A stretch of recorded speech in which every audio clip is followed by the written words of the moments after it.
All right, so what we'd like to get started, before we actually start this morning at 9 o'clock, we'd like for you to actually rearrange the room.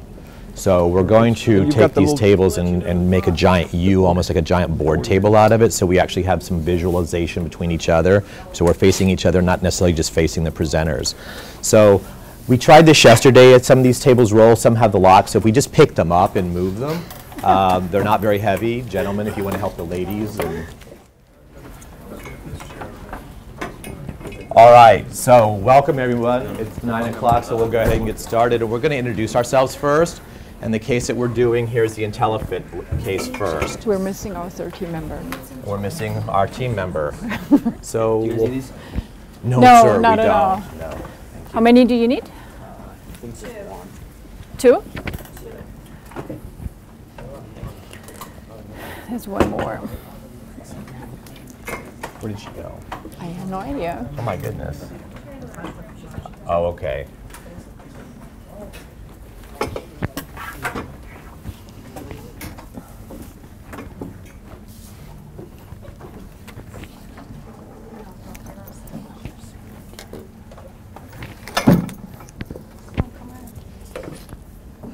We lost a team member already. We have a jumper. No, I'm kidding.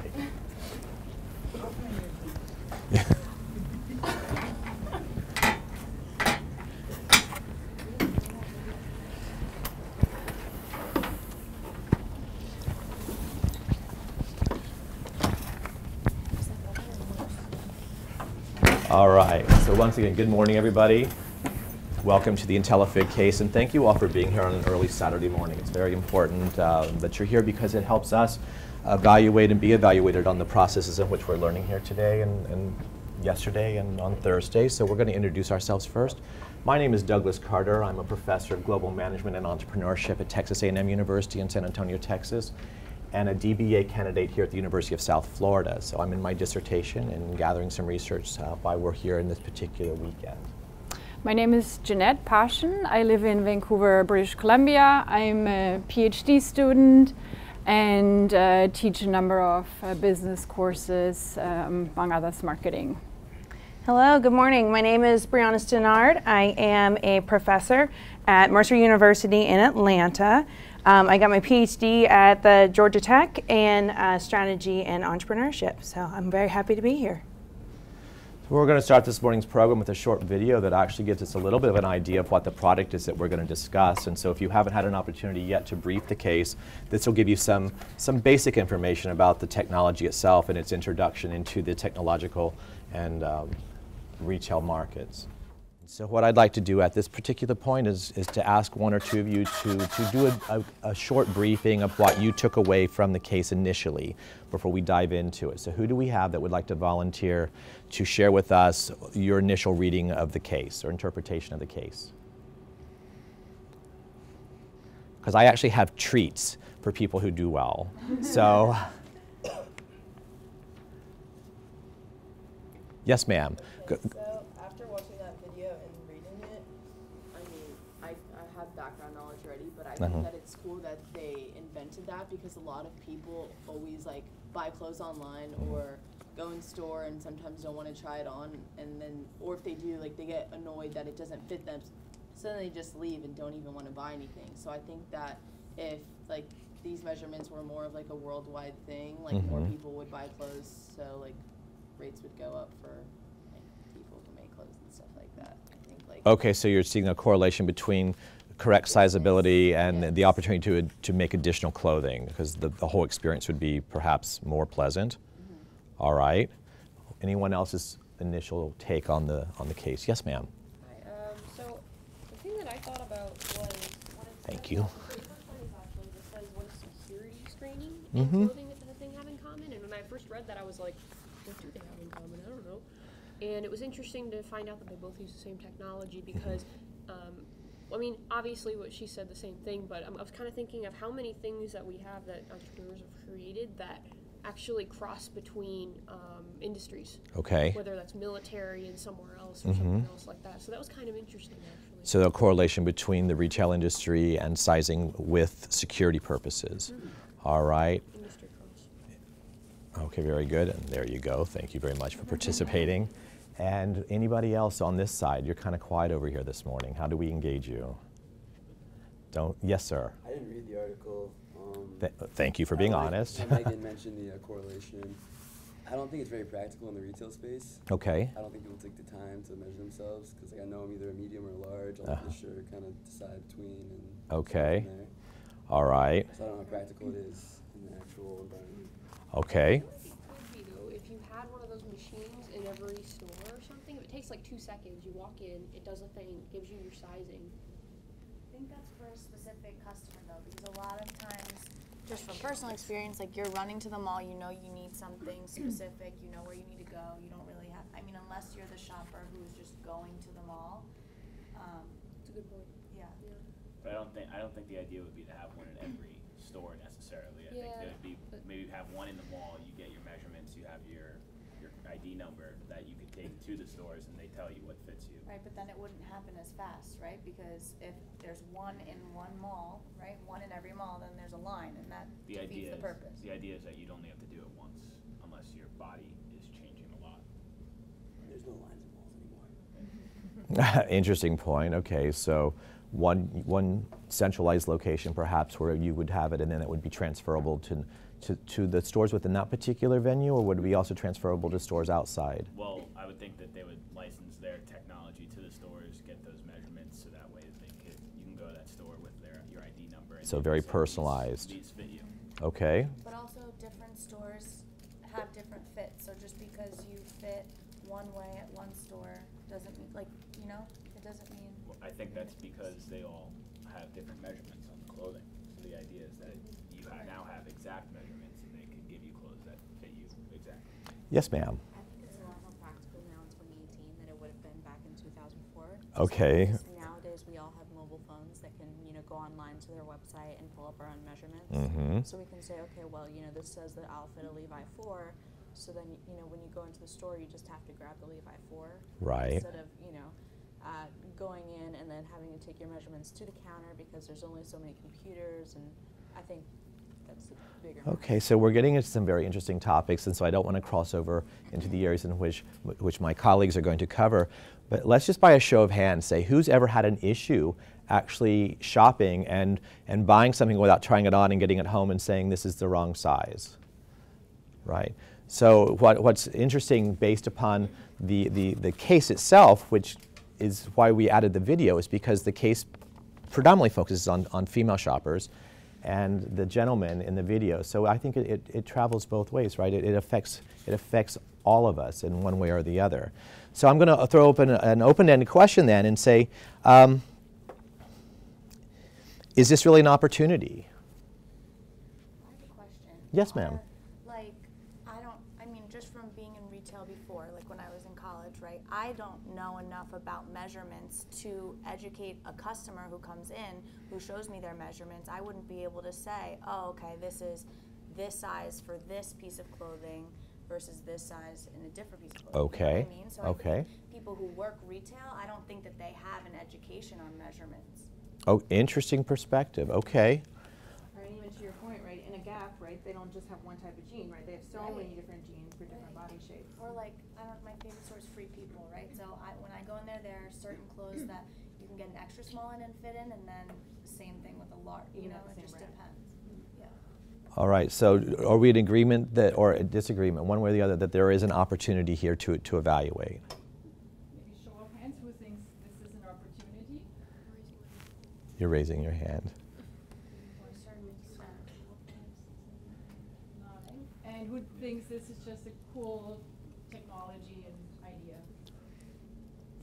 I think it depends on how they do it. I don't think the way it is directly described right now maybe is perfect, but I think if they pivot it a little bit. Well, and to one of the points that was made earlier, we have technology that's exceeded this in 2018, but we have to put ourselves into the shoes of when this technology was actually launched back in 2004. So it was a different time period. Most of you were not buying clothes for yourself in 2004.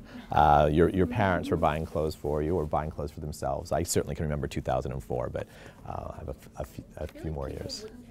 Wouldn't have used it in 2004 because it might have been too different for the time period. Interesting. Like too far off, because people don't tend to use things that are too different from what they're used to. Okay. If you notice that. All right. Because I've read some cases in entrepreneurship where someone created something so ahead of its time that the people were kind of freaked out by it. But then a few years later, like a decade or two, they're using it. Because there have been bridges built to fill those gaps. Exactly. Well, very good. Well, with that, I'm going to go ahead and pass it on to my colleague here who's going to do an analysis. So the debate that you guys were actually having was a really good one because it really introduces us into the core question of this case, which is really, is this just an idea or is this a true opportunity in an entrepreneurial sense? So that's what we want to focus our discussion on in the next half hour or so. And to start us off with, in order to answer that question, we need some sort of framework or lens. And so the framework that we want to work with you this morning considers actually 4 different perspectives. I'm sorry. So the first one, and I'm going to get a little bit creative here. The first one, the first perspective talks about the market.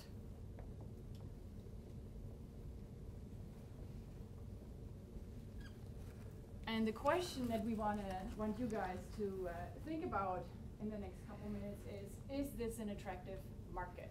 What is the market? Is this an attractive market? What is going on in the market? Is it growing? What are some of the trends that you're seeing? In that time period. And again, I was just going to say, and don't try to put yourself in the shoes of 2005 or 2004 when the case was actually written. I know we've come a long way since then, but try to think back what the market was like in 2000, at the time of the writing of the case, 2005.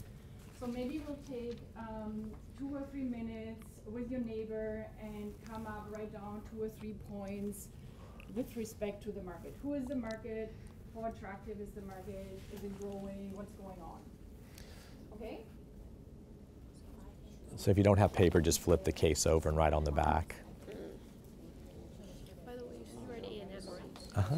I went to UTSA briefly. Well, I'm at A&M San Antonio, so are you from San Antonio? Yeah, I grew up in San Antonio. Really? What high school did you go to? I'm sorry, Johnson. Lady Johnson. Yeah, very good, very good. Well, I'm Douglas. I'm Megan. It's very nice to meet you, Megan. That's so cool. I didn't know A&M had it. We've been there 9 years. It's a startup campus.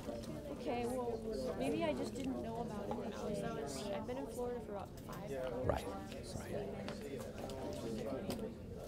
That's really cool. It is cool. So next time you come back, I'll leave a card with you. Come and visit us, okay? Awesome, I'd love that.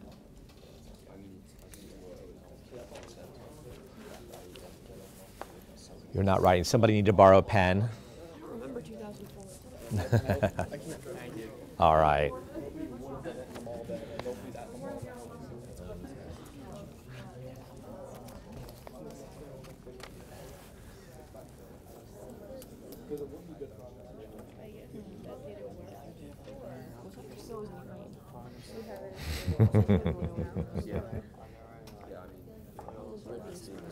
Right.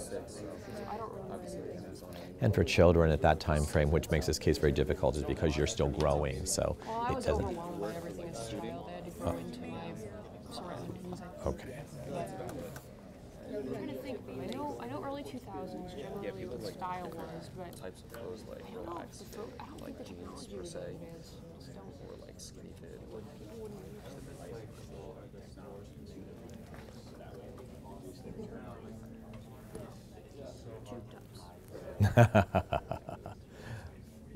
All right, let's see what you've come up with. So market attractiveness. Any ideas? Yes, please. Mainly like online shoppers. If there was a way, like Amazon, I know is super bad about like when ordering clothes. It's either like it's normally way too small, even though online like the measurements will say it'll fit, but like it's normally like too small or too big. It just doesn't. Okay, so you're saying people who shop online, this might be attractive for? Okay, let's put this in a different color for now. What else? Anyone else on venture? Yes, please. It's nearly impossible to track your revenues with expenses with this technology for retailers. Mm-hmm.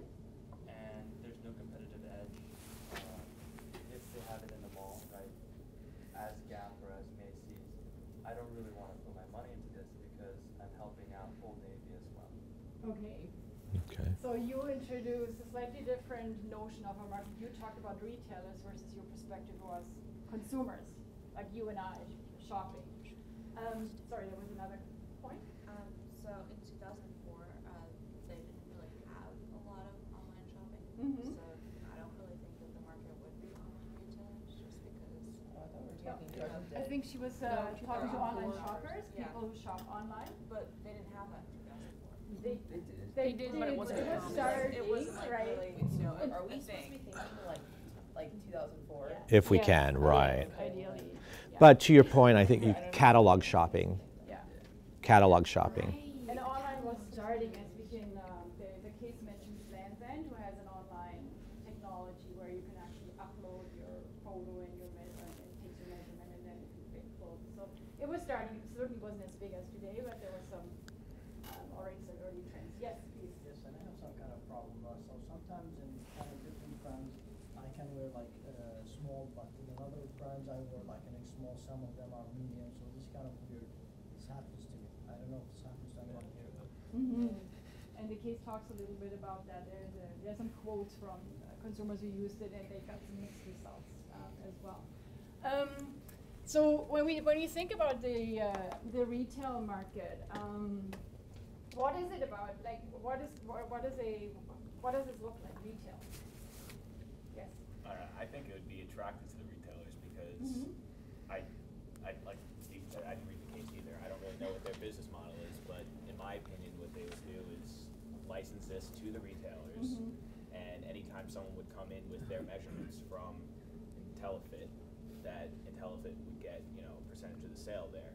And the idea is that you're reducing your return rate from that, right? People are buying what they know is going to fit them already, not coming back to return stuff, where they're not necessarily paying for anybody else, any other businesses. They're just making sure that they're not getting returns. Yeah.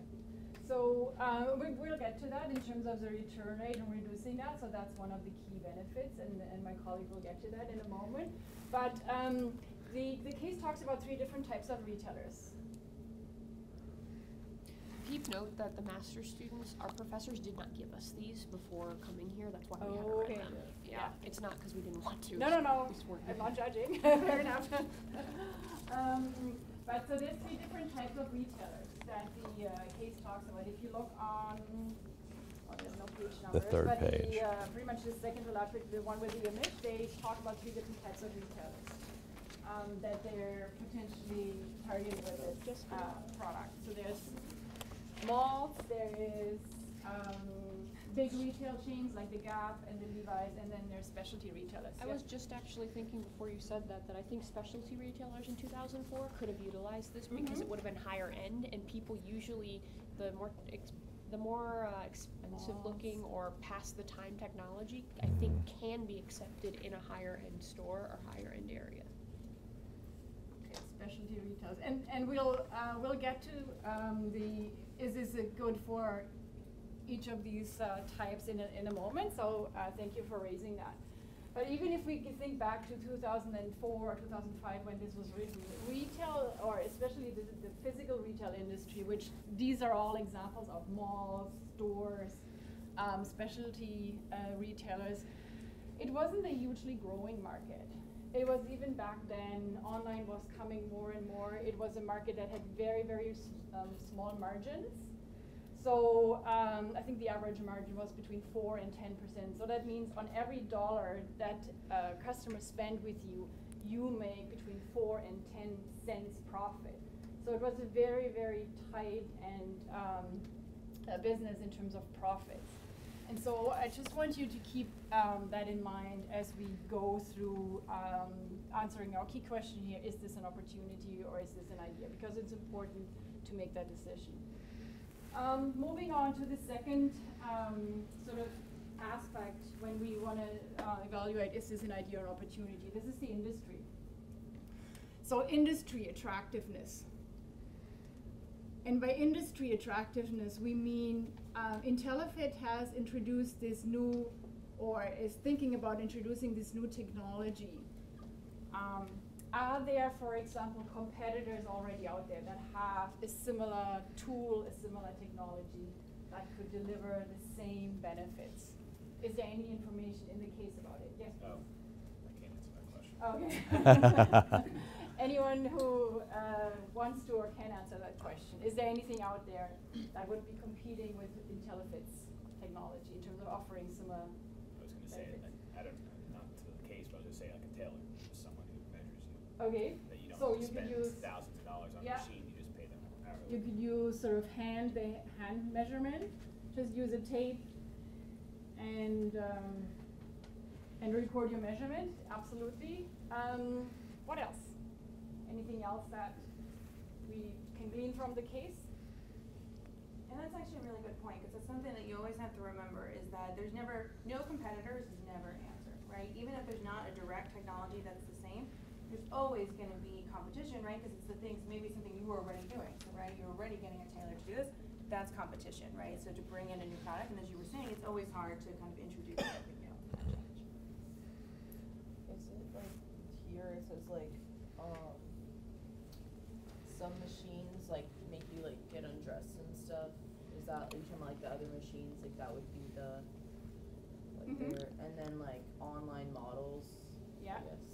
Yep, that's a good point, because the case specifically mentions one company which is Lands' End, and they've developed something similar, but it's not, you're not going into this booth to get measured, but what this does is all online, so you could do it at home, get your measurements, and then have those available when you go shopping, whether it's in a mall or to one of those retailers. So there is competing technology.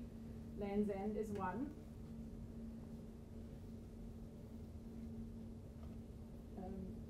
Anything else in terms of competition?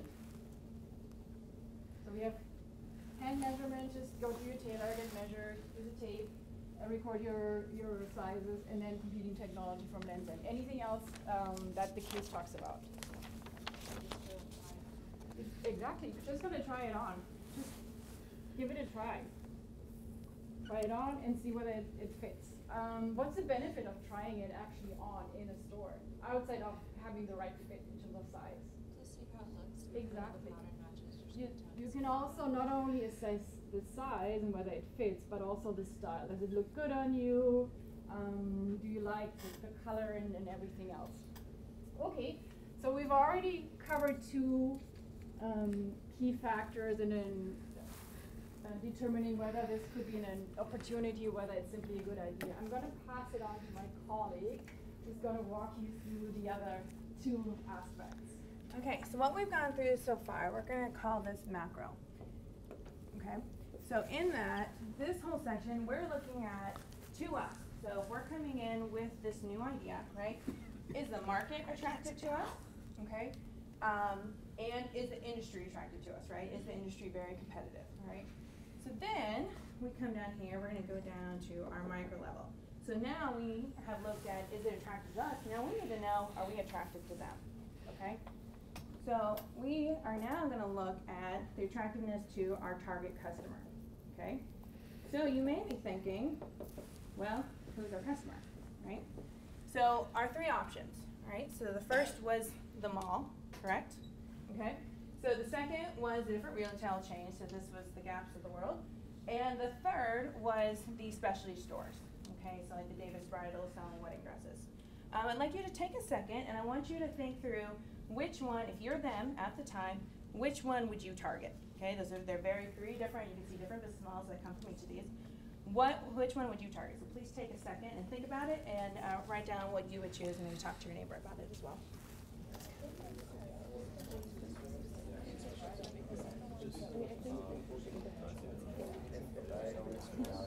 Your tone is great. I like your tone. It's great. Oh, thank you. It's good energy. Oh, thanks. Excuse me.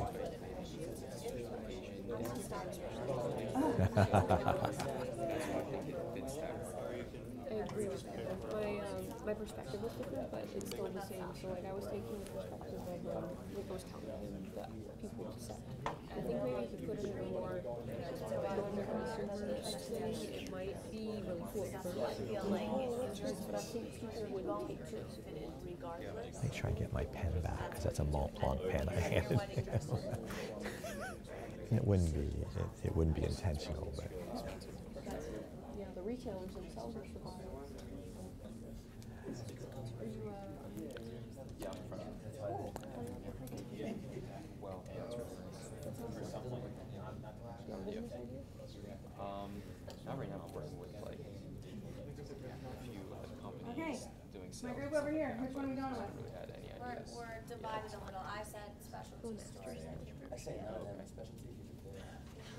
Okay, this table. Oh, we also have the specialty stores. Specialty stores. Okay, back here. Specialty. Oh, okay. Surprising. Really? Specialty. specialties? Really? He said mom. Okay. Yeah, you've been consistent. Well, Yeah. specialty. So do we really have specialty, or is it because they said specialty and started it off? Yeah. Okay. Okay. Why? So why specialty? Because like if you're going to a mall or whatever, you're obviously trying them on because you want to see not only the style as well as the size, but when you're going to something like a specialty store, and a lot of times when you get measured, it's kind of invasive to have someone putting their hands all over you just to get, a perfect measurement. And so the tailors obviously will be able to read those measurements, especially if they're really accurate. So you don't necessarily have to stand there and get, poked and prodded, especially when you're trying on like a wedding dress, because you want it to be special. Okay, so you don't need the long tailoring. You don't need the long, right? Okay. So then, devil's advocate, what's the issue? What's David's Bridal get from the tailoring? Saves time. Service. Personal. Service. Personal service. Okay, so personal service. What about the money? You're paying someone else to do it, so like they get money better for the economy. So, yeah, well, and for bridal shops, alterations, right? For men, custom suit places. They don't really care if they sell you the right size. Even at a wedding dress shop, you go in, they'll have you try on a much bigger size and just do little clips, right? They're not as concerned about the right size because they are going to charge you an arm and a leg for the alterations, so they're making money off of that. So do you think that, so as for us as the customers, yes, it's an advantage, and absolutely they can advertise that. But for them, are they going to be quick to do that, you think? Still? I think yes, because it'll save them a lot of time. Like an average fitting can take up to an hour, but if they're fitting, 20 fittings in an hour, that's 20 times the amount of revenue they can already make. And they don't have to have as many people, right? They don't have to have as many people on staff dedicated to that. Sure, absolutely, that's great. Okay, so less time for them. Okay, so what else? What other reasons do we have? Oh. Yeah. I was just going to add to hers and say accuracy also could be a factor. Accuracy, okay. Accurate. Right, so then you don't have to do as much actual training to your people and be worried that one's not gonna be as good as another, that you have a machine that tells you this is it, And right? you can still charge people for the alterations. You'll just know exactly what you need to make. Okay. So Yeah, that's a very good point. Okay, so do we see any other cons to this? Yes. It's probably, I don't know how much this thing costs, but it's probably super expensive. Okay, expensive, very much so. And I think the idea would be that you don't have to have a tailor now because you have this machine, but you're probably gonna have to have someone that you're paying to interpret this data. Right, yeah, absolutely, right. That was one of her points from the beginning, right, was that you would have to then train these people to how do you read this, right? So that would take time for them to do that as well. What's the size? Oh, yes, sir. I was just gonna say, if people can't measure you anymore and the machine breaks, you kind of shut down for a bit. Right, if you don't have someone on staff because you don't have someone doing that anymore because you're using this technology and it's not working, or if all your customer, right? So absolutely. for sure. What about the size of what's the size of these stores? They're little. Normally kind of small, and I feel like that would be really like bulky and like. Yeah, what did you see from the video? Not aesthetically pleasing.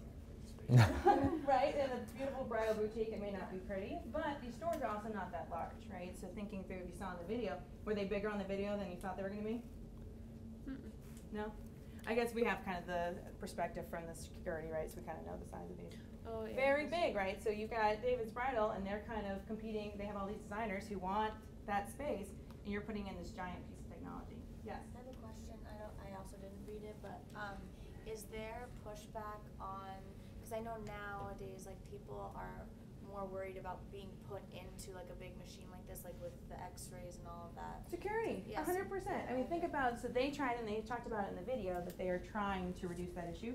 But even at the airports, right? At the airports, they have a separate place where they're monitoring those videos because of those security issues. So yes, they're trying to say, oh, well, it's fine, it's safe. But us as the consumers, right? You have to convince us that there's not going to be some teenager who's looking at this, right? Looking at our scans. Yeah, I meant more for like personal health. Like, too. like, is at that time, I'm saying in 2004, were people concerned about that? I don't know. The case talks a little bit about that it's that the emission or the whatever radiance it gives off are low, but so it seemed to be a concern because the case mentions it. But there's other issues with that, whether it's your privacy of your data. Right. Okay. Okay, so that's one. Okay, so then what do we think about the GAPs of the world? The GAPs are going to have a very similar thing, but why did you guys not say the GAPs, the regular other kinds of retail chains, over the specialties? Similar-ish model. Normally you try it on anyway. So you would try it on anyways, and so you don't see the issue for the. Okay. Yeah, like I go into a store, I know I'm like 6, but I still try them on because I want to know, how they look. Okay, so you think there's less, within one store, there's going to be more likely one size, whereas at a specialty store, there's many different kinds of gowns with many different kinds, okay. But that many different kinds, what's the issue with that? Everything's sized differently because each company has their own measurements. You have all these different designers with different sizes, so then you have to have programming to that machine as well, right, for all these different designers. So any new design you get in, right, has to be programmed to the machine, right? But yeah, okay, so let's go back to GAP. So that you already know, you go in, you know your size, right? So you may not have as much beneath, right? What else? Kind of more of the same pros and cons as our previous a little bit? Yes. Oh no, I'm just, the same thing that I keep kind of thinking is mentality. I really don't think people are gonna go in at that time period and go into a GAP and say, oh, I'm gonna use this big machinery. I don't know. I don't think psychologically it would work. I wouldn't see Gap as being like an early adopter of that type of technology. Yeah, customers definitely. I also get big stores like that, like Gap, if we're using that as an example, like you're going in maybe with more than one person. Like I feel like I don't know. I feel like if I'm shopping by myself, I'm more inclined to use this than I would be if I were shopping with my family or something. I'm not gonna have them wait. Yeah. Okay. Interesting. Isn't there also an advantage to Gap after having you come in the store and look around and try on different sizes? Yep. Yeah. Right. So in terms of upselling Kind of in your way. additional items to you, Gap might not want that machine. Actually, I just thought of a new one. So, by the way, my undergrad's partially in psychology. That's why I keep Okay. going back to all this. Just doing about what the customer would like. Another con possibly is people tend to buy things or do things because of personal relationships. So I'm talking to you right now. Therefore, if we saw him and I were just talking, I grew up in Texas and I went to UTSA. Now we built a relationship, and I might go visit A&M when I go back. Same thing happens, I think, in retail stores where if you're talking to the actual, like at White House Black Market, I used to be a personal dresser. You get to know the person that you're doing this for, and then they'll buy $3,000 worth of clothes from you if they like the personality of the person and they trust you. Okay, And so you think the this takes away interaction, from that. okay, you think the interaction of the store clerk with customers is an added value to the store that this might take away? Yes. Okay. Yes.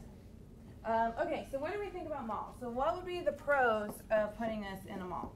Well, if the mall themselves is putting it in, like not just the retailers, but the actual individual mall. Well, we're paying money to the mall to stick our thing in the mall. You're paying the mall's not paying you. Yes. So you're paying like rent on the space. I assume, but the business model is not clear in there, is it? But that would be my assumption, is that we have to pay for that space in the mall. Like a I kiosk would and have everything else. thought, the mall would have put it in and paid you to attract potential retailers. Okay, well then let's go with that perspective. Okay, so then what's the pros of that? Well, the pros would be, obviously maybe more retailers might want to get a space in your mall versus someone else's mall because, you're offering this other thing that may attract a higher end clientele. Okay, I like it. If also on It that drives same traffic. train of thought, if the mall is paying for this technology, they're also getting a massive amount of data on the customers that are coming into this mall and what their sizes are that they can then sell to their retailers and provide them with the accurate sizes of everybody who walks into their mall. Yes, and that's actually, I know that the MBAs didn't get the case, but the data, that was actually part of it, is that they were saying that that would be the data part, and that actually they wouldn't even charge the customers. Right. What do you think about that? I think that makes sense. You do, okay. I wouldn't charge the customers. You wouldn't? No. Why not? Charge the retailers because you're giving them that. You're giving them their customer. Right? Okay, so to be able to get the both sides, right, because any of these markets where you have to get both, right, where it's a two-sided platform where you have to try to get the customers and also, right, you have to get some kind of retailer, right, you're kind of the intermediary between both, right, there has to be, and usually one side you tend to give something cheaper or free, right, and so that's your, you like the giving it free to the customers. I want to add to his, because actually that's a really good point. You made me think about a database. Like if they didn't want to sell it to the customers, they could make money by creating a size database for each, like whatever country they're in, and then be able to tell you how many people are this size, accurately, based on how they build it. So the money might actually be in this component, right? Yeah. The data. True. Size, right? Mall, we have, you could stick that thing in the middle of the mall a lot easier than you could stick it in a Gap store, right? What else? Okay, so then what's the cons of this? Since none of you guys chose it, why? Why didn't you choose it? I'm not stopping when I'm in the mall to go do this. Not stopping. Okay, so one of the pros could be that you get more foot traffic, but maybe the cool factor, people wouldn't stop and do this, right? In the middle of the mall where everybody, I mean, Can it's see glass. you getting Right. that. Okay, I see it. Well, if there's only one and you're in this huge high density mall, there's gonna be a line, so you're gonna see a line go on, not just, standing in line to get measurements, so I can just go try on some things. Okay. Well, it was what they say, 10 seconds, 20 seconds in the machine, and then it prints out your ID number. Ideally, you take that back to the store that you're going to, and it would save you time. When you're, I mean, if you're someone that doesn't try on clothes at all, then this isn't for you. Like if you're into buying clothes and returning them, taking them back and trying it on, then fine. But if you're gonna spend time trying on clothes in the store, this is saving you time. Right, one of the benefits they talked about in the case was it would save you time. Right. But one of the things we talked about is, do stores want that, right? They want you to stay at the mall, they want you to walk around and peruse, right? Yeah, but it also goes back to that first argument that we talked about, where every store has different fitting clothes. So just because you have your size and doesn't necessarily mean you're going to be able to say, okay, this is perfect for me. What are the cons? Why didn't we choose this? What about us as a, sorry. Well, I mean, going back to trying on clothes, when I take a bunch of friends to go shopping at the mall, I try on clothes because, it's kind of fun to model them in front of your friends. So you wouldn't really, go do that when you're shopping with a big group. Not as much about size, but do you like this technology? Yeah.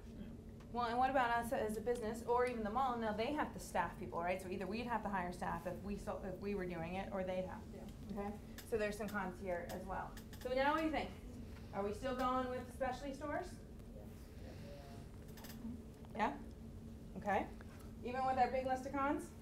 I think just because, if you're staffing 5 or 6 tailors, to, be able to make all the wedding dresses on time, but you're able to put, all but one of those tailors on pretty much full-time tailor, because you don't need that measurements, that still saves you enough money to outweigh the cons. Interesting.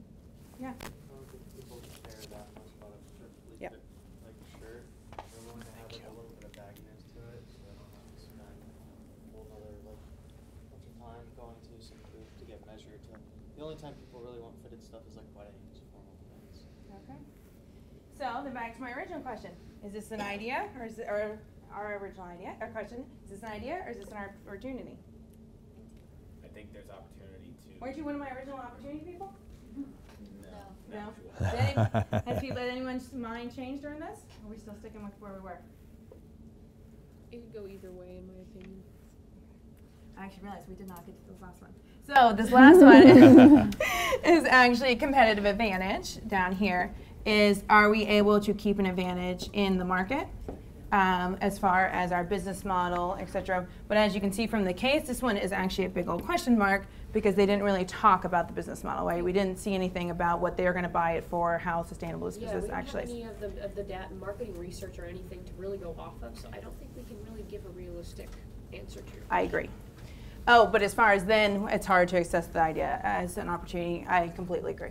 Okay, So without more data, we still don't really know, okay?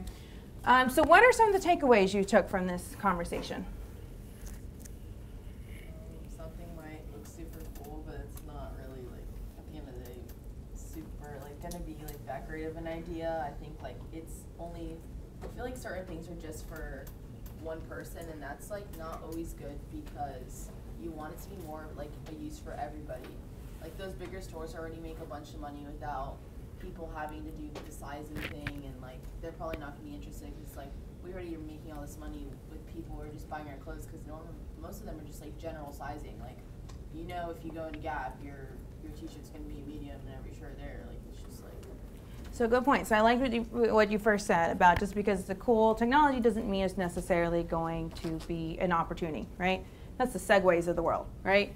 Very cool tech, very good tech, didn't know their market. So, right, unless we really have a clear market, it could just be a cool idea, maybe not an opportunity. Yes, ma'am? I think going off of what she's saying, I think you need to really take in consideration your environment. Like, I think the day-to-day routine, and especially in this case, is really important to think about. Like, yes, it sounds like a cool idea having this piece of technology, especially in a mall. It looks cool, it's exciting, but practicality, day-to-day routine, it just doesn't, in my opinion, work.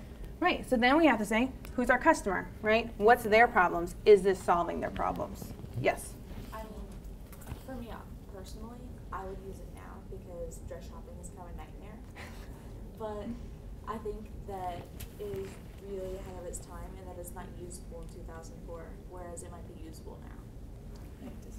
So, something to think about. So we got to wrap it up, but I just want you to think about it. I want to close with, in the future, I always want you to think about, just because you hear something's cool, it may seem like really neat technology, can this actually be a business opportunity? And this is actually a very good framework you can think through, right, is how attractive are we to our customers, right, but also is this market even and the industry even attractive to us? So thank you very much for listening. You guys were a great audience, and we appreciate you. Thank you. Thank you.